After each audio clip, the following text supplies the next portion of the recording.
పాలపొడి వేసి చేసిన ఈ క్యారెట్ బర్ఫీ నోట్లో ఇట్టే కరిగిపోతుందండోయ్. తయారు చేసుకోవడానికి ఒక అరకిలో వరకు గాజర్ గడ్డలు తీసుకొని క్లీన్గా పైన స్కిన్ అంతా పీల్ ఆఫ్ చేసి చిన్న చిన్న ముక్కలుగా కట్ చేసుకొని మిక్సీ పట్టించుకోండి. స్టవ్ వెలిగించి కడాయి పెట్టుకొని 2 టీ స్పూన్ల వరకు నెయ్యి వేసుకోండి.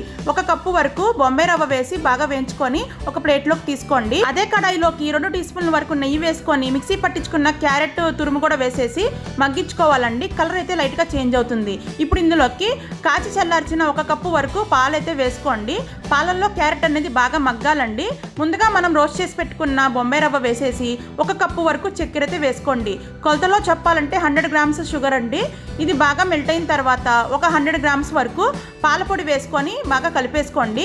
సువాసన కోసం ఇలాచీ పౌడర్ కూడా వేసి 2 టీ స్పూన్ల వరకు నెయ్యి వేసుకొని బాగా కలుపుకోండి. స్టవ్ ఆఫ్ చేసేసి ఈ విధంగా ప్లేట్కి నెయ్యి అప్లై చేసి ఈ మిశ్రమం అంతా ఈ ప్లేట్ నిండా వైడ్గా స్ప్రెడ్ చేసుకోండి. డ్రై ఫ్రూట్స్తో గార్నిష్ చేసి బాగా చల్లారిన తర్వాత బర్ఫీ షేప్లో పీసెస్గా కట్ చేసుకొని తింటే చాలా టేస్టీగా ఉంటుంది. 2-3 రోజులు నిల్వ కూడా ఉంటుందండి.